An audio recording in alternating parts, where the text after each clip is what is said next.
Hey there, I'm Mr. Terry. I'm a high school history teacher. Welcome back to another History Teacher X video. All right, we're back with some Armchair Historian. And this video came out a couple days ago, and I thought it'd be a good timing for me to check this out. Now, the video is about the Battle of Verdun, the longest battle of World War I. Now, the timing is good for me because I teach AP World History, and we just began World War I, so it's good to get a little refresher and maybe get some extra stuff that I can be able to share with my students. So that's the plan here today. Now, the original video link is down below. Make sure you're supporting Griffin and his awesome crew. They do amazing stuff, and I appreciate their support of me.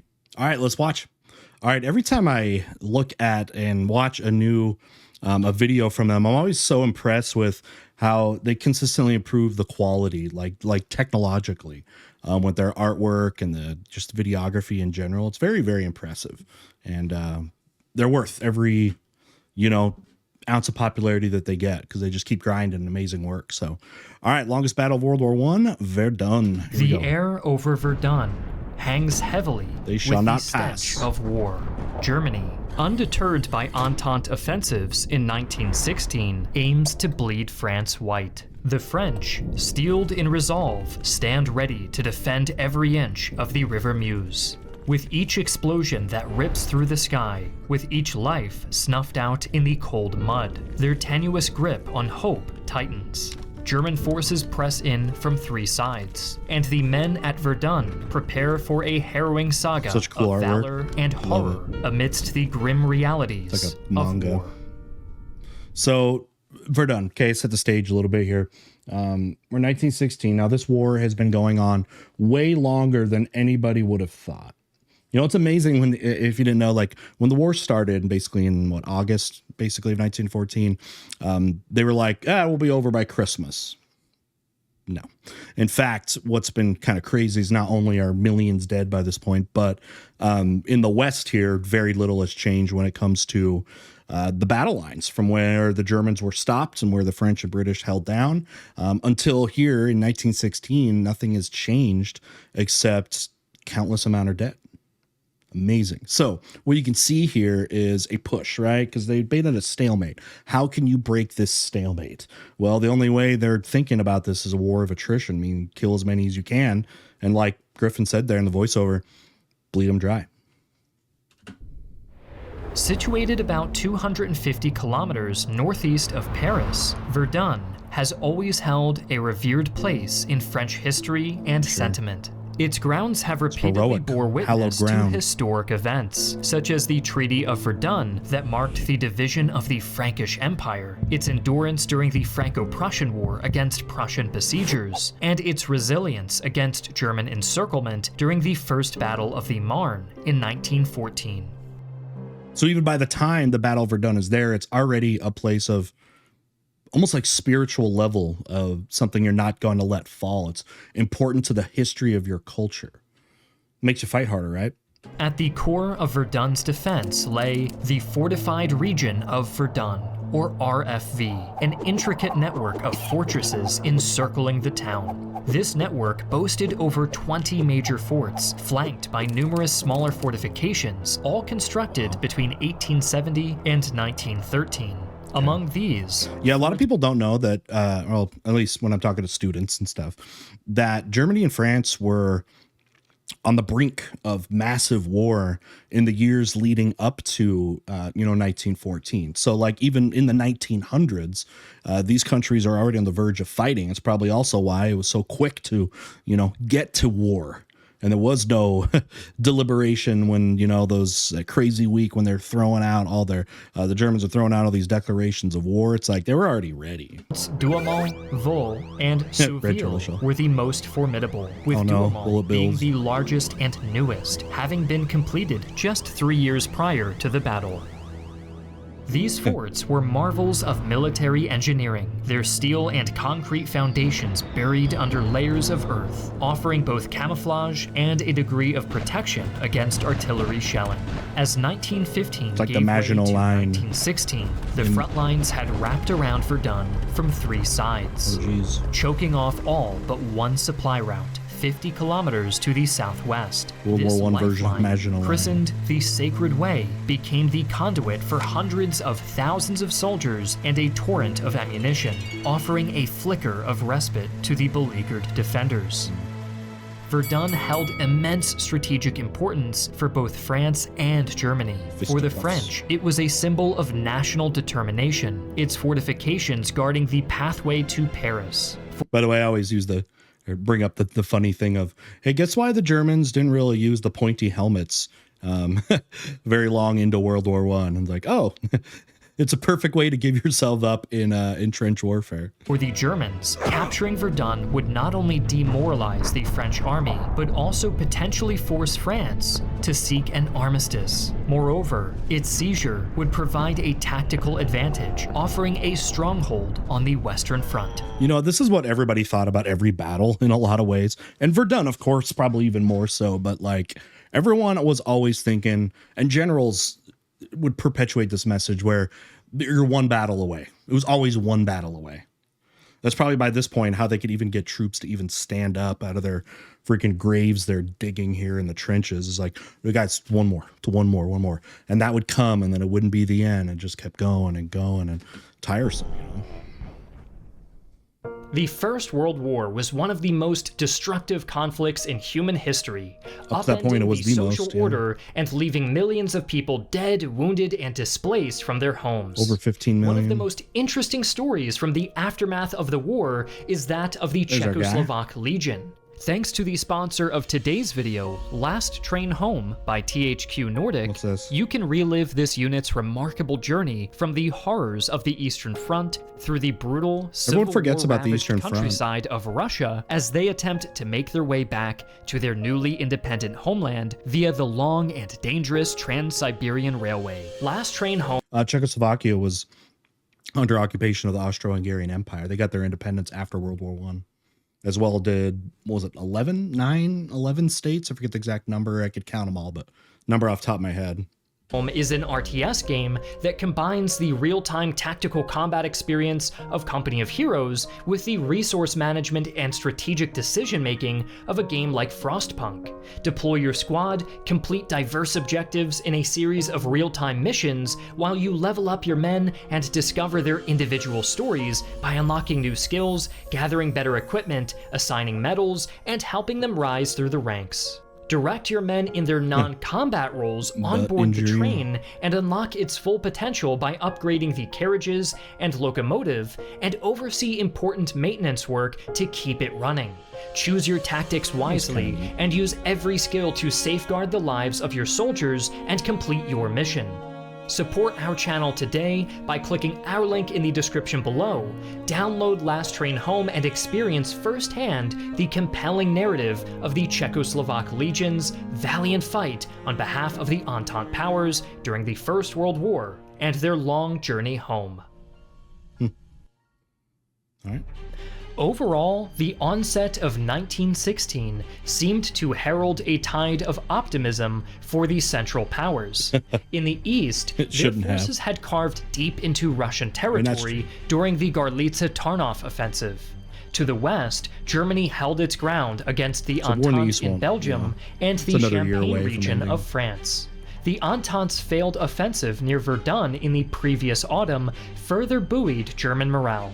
Meanwhile, their alliance with Bulgaria had tightened the noose around Serbia, and although Italy had joined the Entente, their efforts were mired in the Isonzo Valley. Dude, the Serbs were so tough in World War I. I mean, obviously they were completely outnumbered by like Austria-Hungary and stuff, but holy crap. That's another story to go down. Offering little more than a distraction. Despite Verdun's strategic and symbolic significance, trouble was on the way.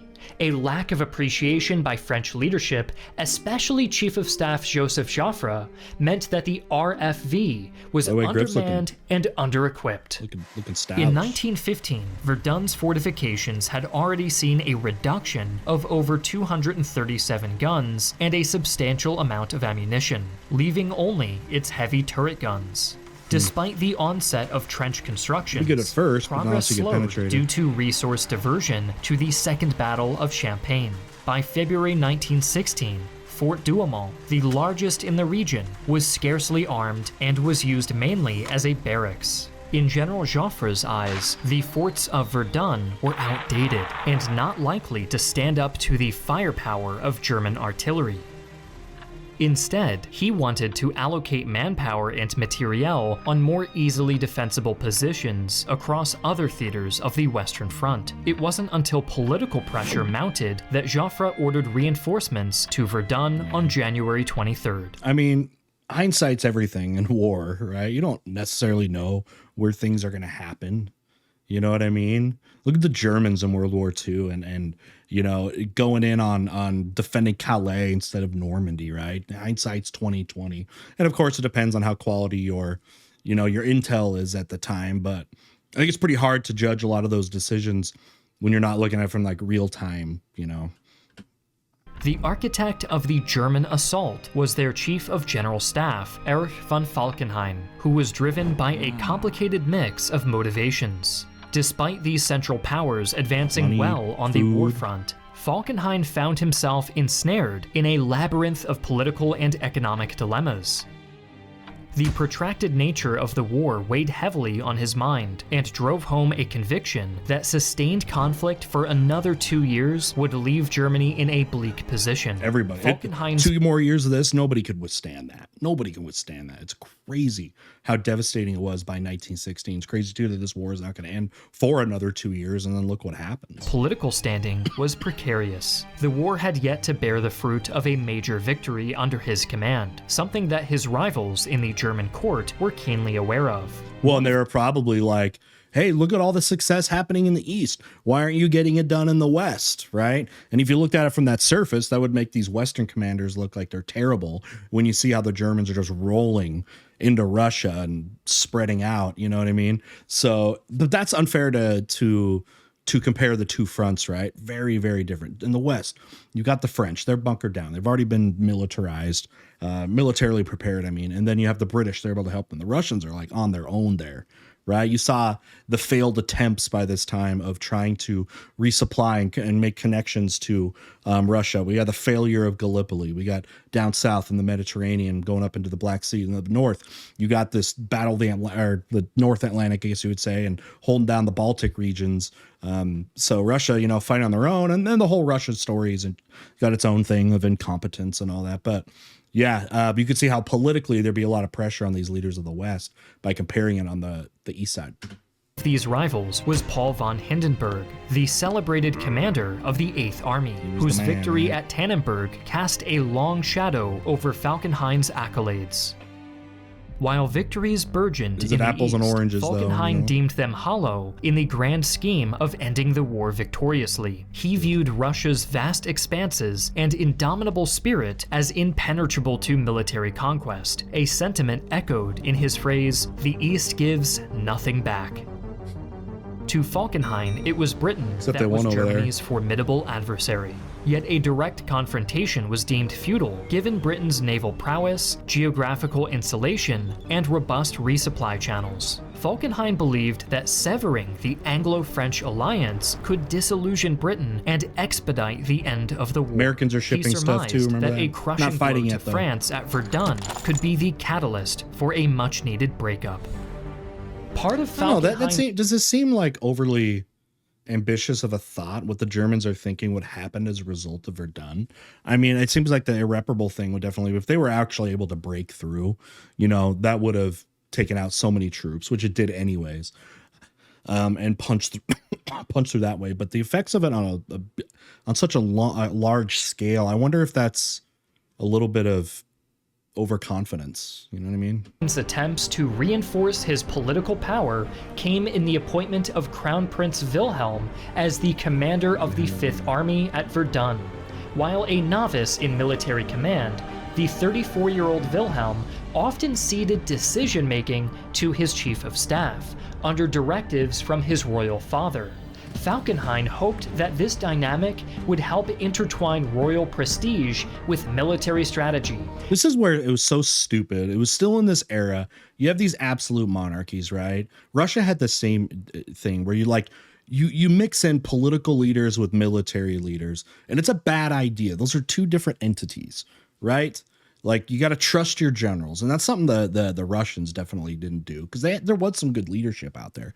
But when you start marrying political leadership into this, into like the actual like boots on the ground decision making, that's a disaster, right? And it's going to largely die, a lot of it, in World War One. It being so intertwined with politics. Further advancing his own position within the high seats of imperial power. The German attack was initially slated for February 12, 1916, but inclement weather delayed the offensive another 9 days. When February 21st finally came, the skies above Verdun roared with German artillery. Over 1 million shells rained down in a relentless 10-hour bombardment on French positions. In the ensuing 3 days, the Germans alternated between artillery showers and probing assaults on villages north of the RFV, methodically edging along the right bank of the Meuse. The major push commenced on February 24th, slicing through French defenses with alarming ease. A grave oversight had left Fort Douaumont thinly manned. Its capture on the 25th by German forces was a bloodless victory. The night of February 26th saw Philippe Pétain, the stoic commander of the French Second Army, bestowed with the command of Verdun's defenses. It was a charge he accepted with steely resolve. Keenly aware of the looming threat, he orchestrated a re-garrisoning of the RFV's remaining forts, bolstering them with additional troops and essential supplies. This is when war strategy was used by pushing a figurine across a map. And that was like, yeah, that's how it's going to happen. This strategic move was vital in shoring up the defensive lines, ensuring they were braced for any assaults by German forces. I need to go to Verdun. I need to go to Verdun with Chris from Vlogging Through History. He's so knowledgeable about this, and now he's been there so many times, and I need him to be my tour guide. While the German offensive on the right bank was swift and decisive, the left bank posed a greater problem. The difficult terrain of the left bank made the advances challenging, and its lesser strategic value made every casualty feel more than hard fought. In early March, German forces managed to seize 2 villages in the left bank. Their focus then shifted to the elevated grounds on the left bank, notably the formidable Côte 304 and Le Muram, or Dead Man's Hill. Within the leafy cover of Bois du Bourras, French heavy artillery took position, their sights set on thwarting German advances toward Côte 304 and the Dead Man's Hill, as well as disrupting the German rear lines. The toll of the battle began to mount with each passing day. The casualty numbers on both sides climbed steeply. By the end of February, despite the grim tally, neither the French nor the Germans were any closer to victory, heralding the protracted and bloody struggle that lay ahead. So this has also been par for the course for the last 2 years in the West, is, you know, stalemate. I mean, literally stalemate. Yeah, I mean, at best you might get a few hundred yards or something like that, but at like insane costs. You know, this is just how it's been for the whole war in the West. The control of these 2 hills seesawed between the French and the Germans throughout March, and they became the initial staging grounds for a staunch French resistance. The defense orchestrated by General Pétain had roused admiration among the French ranks. However, General Joffre grew increasingly discontented with Pétain's resolute focus on defense. In a bid to shift the strategy, Joffre aimed to replace Pétain with a commander who echoed his own aggressive stance. Yet, Pétain's burgeoning popularity proved a roadblock. Any abrupt removal risked political fallout. Navigating this delicately, Joffre elevated Pétain to commander of Army Group Center, positioning Robert Nivelle as the new commander of the Second Army, a move designed to distance Pétain from Verdun while appearing politically prudent. That seems smart. Like from what I was just saying about the whole intertwining of the political leadership and military leadership. May 8th, a stroke of misfortune struck the German forces at Fort Douaumont. An accidental munitions fire triggered a massive explosion, claiming hundreds of German lives. One speculation is that the blaze was ignited by soldiers attempting to heat coffee using flamethrowers. But regardless if this story is true, the explosion wreaked havoc, plunging the German... It's like, I want that to be true, but I don't want it to be. You know that came from a bet. Some dude's like, bro, I bet you can't heat that coffee with this flamethrower. He's like, bet, hand me my flamethrower. Oh my God, dude. It's like, I feel like by 1916, if you're a soldier that's been there for any kind of significant time, you basically just had an F it attitude. Everyone you probably went through the war is probably dead by now. You don't care anymore. You're like, dude, all right, whatever. Give me my flamethrower. German garrison into disarray and damaging part of the fort. Did they get the coffee? Seizing this unexpected opportunity, French commander Nivelle ordered an assault. A meticulous plan was drawn up, culminating in an ambitious attack on May 22nd. Preceding the assault, between May 17th and the 21st, French artillery unleashed a barrage of 370mm and 300mm shells, decimating numerous German defensive positions and downing several observation balloons.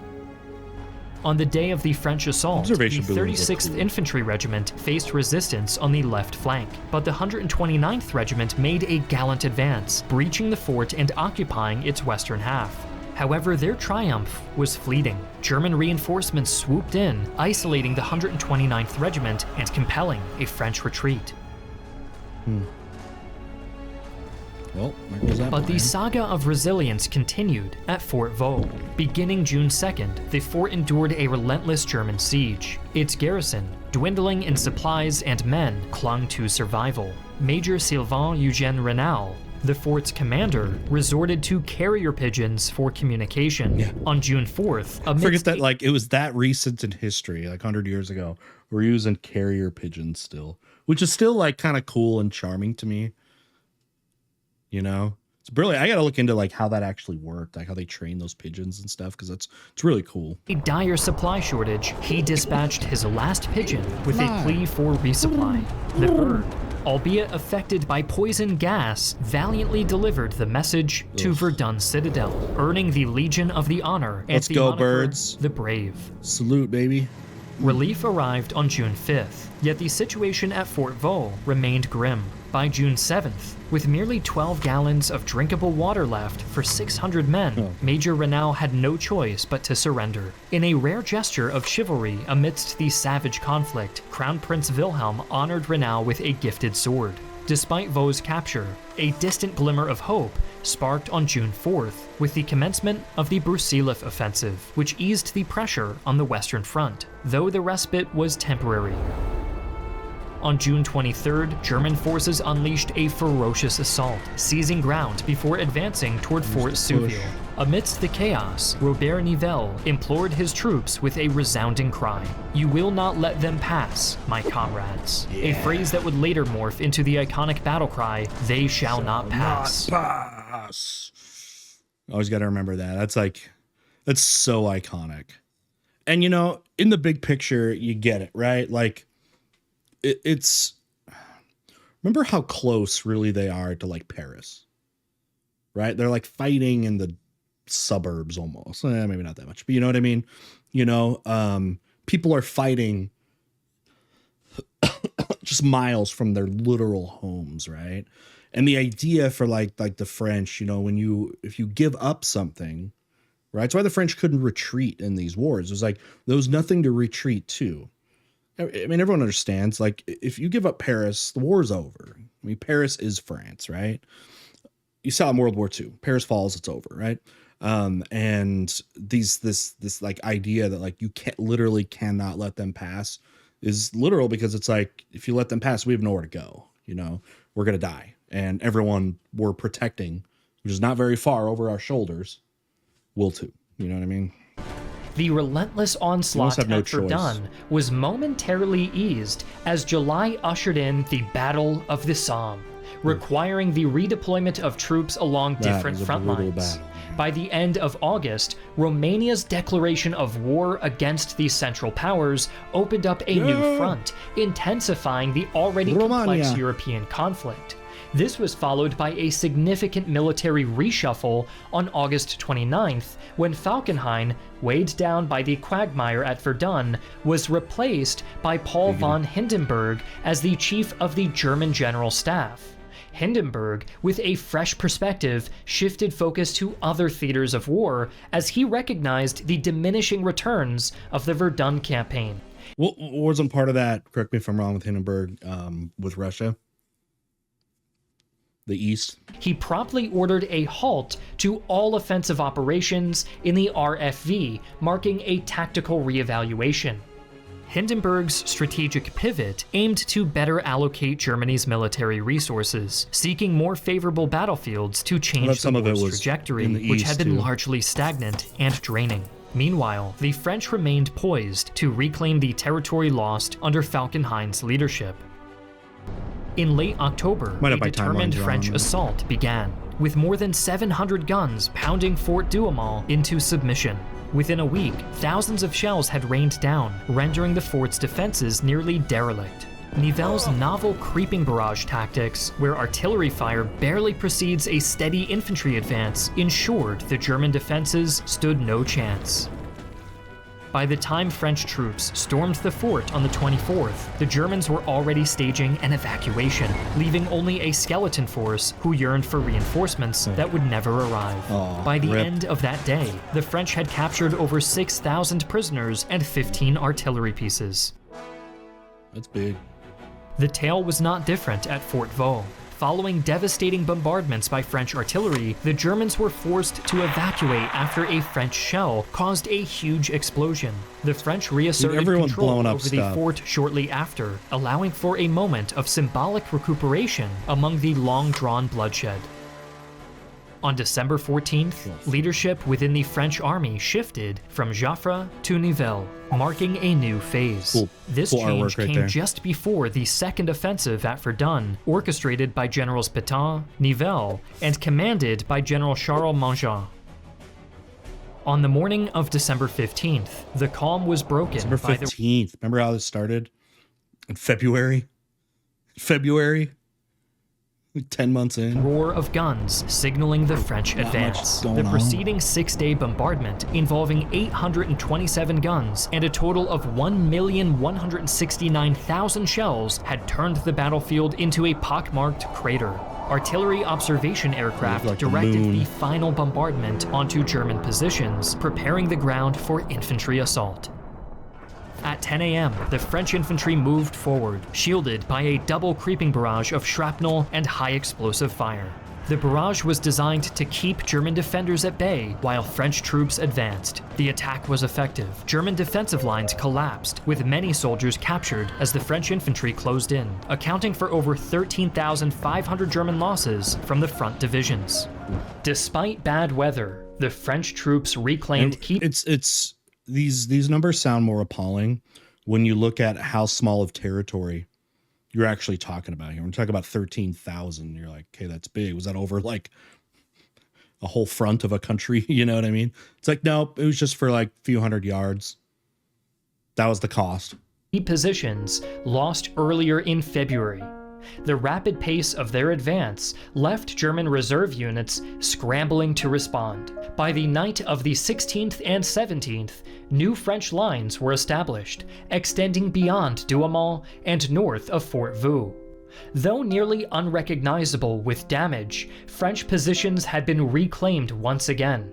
The French not only recaptured key areas, but also pushed the closest German position over 7 kilometers back from Verdun. See, now that is like 7 kilometers. That's like unheard of in World War I. 7 kilometers feels like hundreds of kilometers in other wars because of how little changed that. So that's like an insanely successful thing.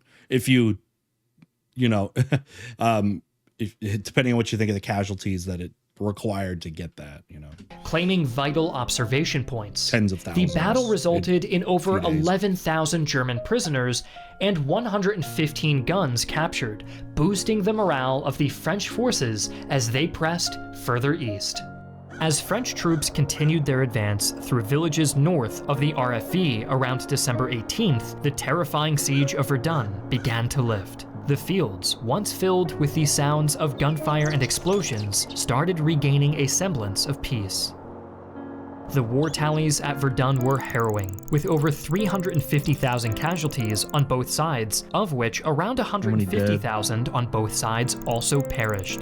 Although Verdun did not witness the gravest loss, its sheer length marked it as the longest battle in the war, going from February 21st to December 18th, nearly 10 months in total. For just some few kilometers. We just released a new exclusive video on the brutal My Lai massacre over on Armchair History TV. Ooh, We've also done other exclusives like Operation Valkyrie or the Malmedy massacre. That My Lai, so they have it on okay, on their other channel. I just got done covering some Vietnam stuff from Things I Care About. Great young channel coming through an oversimplified style. I just covered that, and My Lai was in there, and want to get into that a little bit more. I used to teach about it in U.S. history when I was doing U.S. history classes, and it's, you know, disturbingly interesting, I guess you could say. New Armchair Historian exclusives are out every month, and other historical creators are making uncensored exclusive videos every week. Uncensored historical content like this is not allowed on YouTube, so support us by becoming a member today using discount code UNCENSORED for 40% off. As always, a fastic, technological, and just informational video by Griffin and his crew over at Armchair Historian. So I'm able to see a lot more of kind of the ground, what was really going on, I guess, in the ground with Verdun, at how it became kind of this ladder and move this way, then move this way, and getting some of the crazy statistics and just the longevity of this battle is something that's, you know, a major part usually of all talking points when teaching about World War I. And it goes into the message. Like for me as like a teacher, I don't get to spend a lot of time on this stuff, right? I get just like 3 days, 2-3 days to talk about World War I. And this fits in with kind of the narrative that gets talked about as evidence with how the war just generally went in the Western, on the Western Front as a stalemate. And teaching the point, though, that it's not because people weren't doing anything. It was because they were, but they were just obliterating each other at a fairly even pace that it looks like nothing is happening, when in fact you're getting the deadliest, you know, battles in history, stuff we had never seen before, right? So it brings in that narrative as kind of the thing that we focus on a lot about World War I, was how much of it was in fact a stalemate. So anyway, good to be able to interject that. So and I plan on talking about, of course, in my classes. So thanks again to Armchair Historian and the great work that they do. Thank you for watching this, and we'll see you all next time.